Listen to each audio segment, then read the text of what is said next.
Good morning. Welcome to Wednesday. I want to read a portion of Amanda Gorman's The Hill We Climb. It's one of the most beautiful poems I think has ever been written, and I'll tell you why I wanted to read it this morning. I'm not going to read the whole thing, but rather near the end.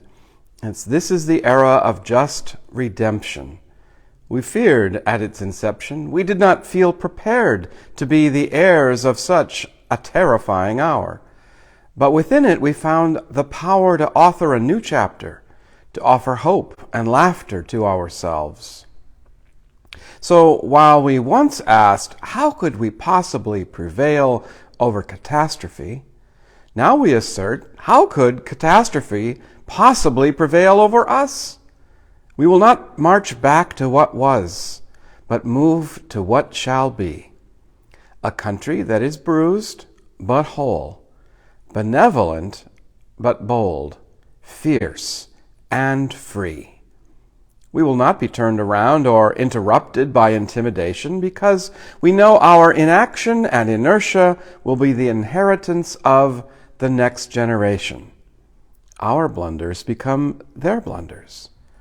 But one thing is certain, if we merge mercy with might and might with right, then love becomes our legacy, and we change our children's birthright.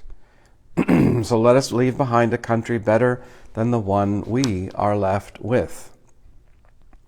Boy, I find that so hopeful. I find it in the moments after the insurrection that really sought a healing tone. But maybe that's just me. Because a white supremacist in Miami got the Miami-Dade school to remove that poem from their elementary school library. It was deemed, I don't know the exact words, but essentially not appropriate. Not appropriate in the minds of a white supremacist, but due to all these new laws on book banning and one parent objecting being able to pull a book off the shelves, this is the kind of thing that is happening, and it is beyond disturbing, not just book bans, but that a single parent with an agenda such as white supremacy would be able to remove all books about Black history, about LGBTQ people, about, well, anything, sympathy toward immigrants that does not land in their worldview, which is one in which men, white Christian straight men, are on top. And any book that doesn't support that is subject to being removed. This is horrible, a tragedy. This is un-American. And this is just one example of a beautiful poem that is inappropriate for children.